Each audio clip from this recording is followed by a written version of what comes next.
धाराशिव जिल्ह्यात म्हशी चोरणारी टोळी जेरबंद, 8 म्हशींसह 12 लाखांचा मुद्देमाल जप्त।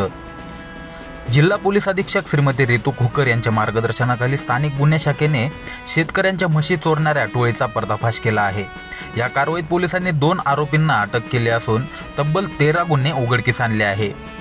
8 म्हशी, 1 महिंद्रा पिकअप आणि 1 हिरो स्प्लेंडर असा एकूण 12,55,000 रुपयांचा मुद्देमाल जप्त केला असून चंद्रकांत जगन्नाथ नवनवरे नेकनूर आणि शंकर सुरेश चव्हाण राहणार ढोकी यांना अटक करण्यात आले आहे।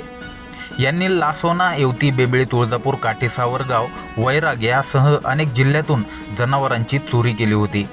बेंबळी येथील 5 म्हशींच्या चोरीचा तपास करत असताना स्थानिक गुन्हे शाखेला हे यश मिळाले। सहाय्यक पोलीस निरीक्षक सुदर्शन कासार व त्यांच्या पथकाने गुप्त बातमीदाराच्या आधारे ही कडक कारवाई केली आहे। आरोपींना पुढील तपासासाठी धाराशिव ग्रामीण पोलिसांच्या ताब्यात देण्यात आले आहे।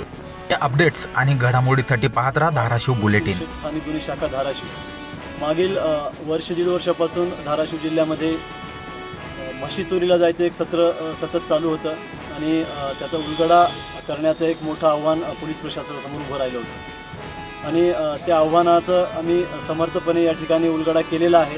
एक टोळी अत्यंत प्रोफेशनली याच्यामध्ये कार्य करत होती, अशी ही टोळी आम्ही याच्यामध्ये आज निष्पन्न केलेली आहे आणि याच्यामध्ये आत्तापर्यंत 2 आरोपी आम्ही अटक केलेले आहेत। एकाचं नाव आहे शंकर चव्हाण, तो ढोकी येथील आहे आणि दुसरा आरोपी आहे हा नेकनूर येथील चंद्रकांत नवनवरे असा आहे। तर ही जे आहेत ही टोळी आहे याच्यामध्ये वेगवेगळे स्तर या ठिकाणी तयार झालेले होते।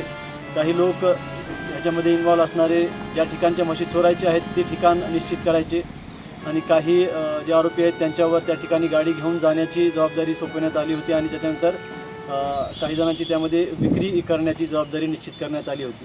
तर अशा प्रकारे ही टोळी कार्यरत होती। त्या टोळीचा आज आमच्याकडून उलगडा झालेला आहे स्थानिक गुन्हे शाखेकडून।